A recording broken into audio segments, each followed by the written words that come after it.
And I'm sorry to say, Lois, the tarragon died. It didn't survive that first little freeze. I had it under the shrubbery here. But oh, I miss it. I can't buy it anywhere. The other lady said it's too hard to grow here. So you mean you bought French tarragon? You gave it to me. The one I gave you. That's French, isn't it? No. We'll get you some more of that.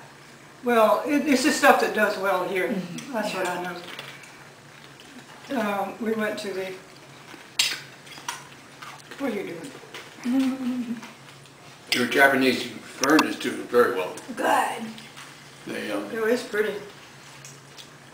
I didn't get into the ground as fast as I should, and it started to wilt. You know, but I don't water them every day, and I skipped one day, and I said, "Oh my gosh!" And I stuck it in the ground, and now it's. So I'm going to fly to Newark, and my sister Ann, who doesn't mind driving and all that traffic, we're going to go to Chappaqua. That's where the Clintons live, and that's where two of my good friends live. So we're going to have lunch together. I'm real excited. So Chappaqua, New York. Yeah, New York. And if I had And that's on the west end of New York, isn't it? it's really just above, north of New York City. Oh, I've I never think it's up the seen. Hudson. I think. What have you seen, Lois? that's a different place that I'm thinking of. Is that just suet in the suet? That's a baby wren. I've never seen wrens go for suet. I love They it. do? Have I seen that? Oh, yeah. Bring it on. Libby sent us a wonderful picture of the sleeping ute. Is that what it's called, Libby? Yeah, you know, I have those pictures somewhere. What's a sleeping youth? Well, it's a mountain range. Well, it's really just a freestanding mountain almost. And it's in Hoven Wheat National Monument, which is on the Colorado-Utah border. And it looks like an Indian asleep. Oh, really? And so my friend said, let's take pictures. And so I laid down and took the same profile as the sleeping ute. And I have this picture of me in the mountain.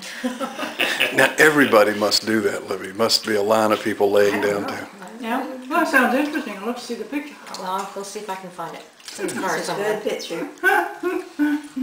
And I want to show you the picture of the chair. What chair? I sent you a picture, didn't I, of the chair that we made? No. Oh, yes, yes. I didn't make any chair. Yes. No. Lauren had a good friend, Jerry Klingeman, and he taught horticulture with Lauren in the horticulture department. And I have a friend, Karen, and Karen works for Lifestyles, which is an adult disabilities organization. And they have a fundraising benefit called a chair affair. And local artists and people make chairs and they auction them off. Oh, nice. And there were about 55 chairs there, and they picked 5 chairs for the live auction and the rest were silent auction. And the chair that we built, that Karen, Jerry, and I made, was chosen as one of the 5. Oh, And really? it's a planter chair. It was this big, overstuffed, reclining chair. It didn't recline, but it was, you know, that kind of big chair. And Jerry made this frame out of rebar, and then we covered it with chicken wire, and then we made this mixture of Portland cement and peat moss and a little bit of perlite, and got some brown dye and put it in and mixed it all up and stuffed it in that chicken wire and then molded it. And the seat is a planter, and then the top of the back is a planter. And it's really cool looking. And and then we made tufts, you know, and we put buttons in. And whose idea was this, yours or his? well, at our botanical garden, they have some chairs like that Oh. that I think Jerry actually built a long time ago. And we didn't want to copy those chairs exactly, but we wanted You mean the one in Washington or? No, in Fayetteville. Now see, when you walk better, you Why need didn't to I know. see that? It's new. Oh, that's right. I went to a funeral. That's right. I wasn't there. That's right, Big yeah. gardens. Well, and I don't think there was anything there at that time. That was in November, so. And it was 5 years ago. It's going to be 5 years Has in it been that November. long Yeah. ago? Yeah. I still miss him though. Oh, gee. Well, Julia, the pine, at the botanical garden, there's a pinetum. No, I don't know And- what that is. Well, it's a contraction of, no, it's got a name. can't remember what it is.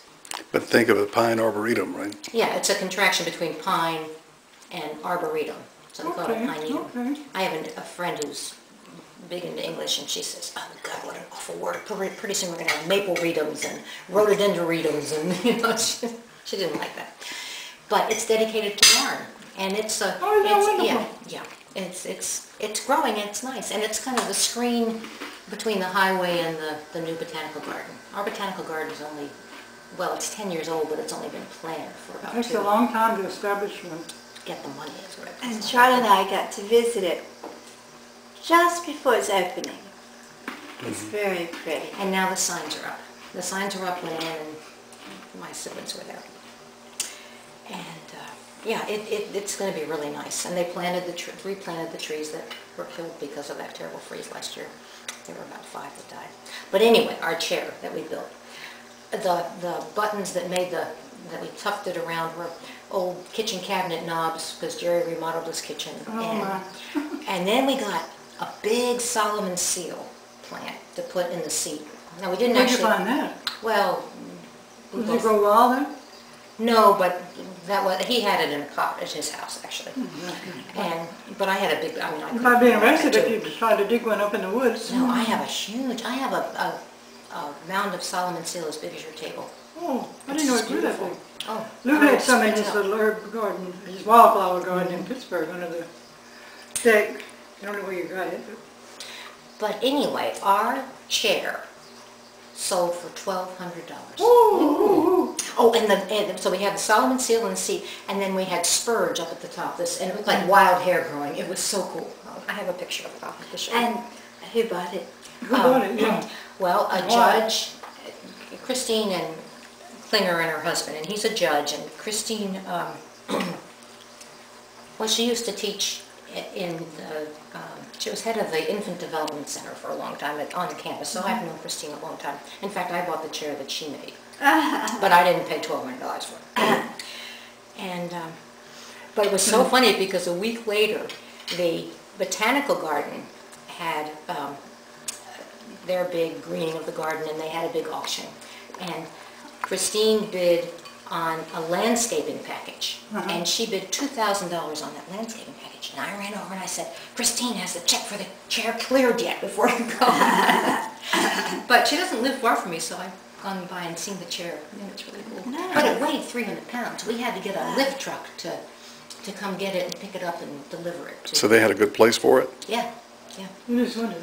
I don't think it fit in my garden. And then she's got a $2,000 Landscaping. landscaping. So I hope they, I hope they make the chair the well, I center. hope they don't have to move it. Right. This is Libby leaving. Had a wonderful visit, a great time, and I know she wants to say something. I don't know what it is. Well, it's great to come to North Carolina, eat good food, have good company, get good books, and just relax. And it sure would have been nice for Nancy to have been here. Yes, it would have been. And And Lisa, Lisa, too. yeah.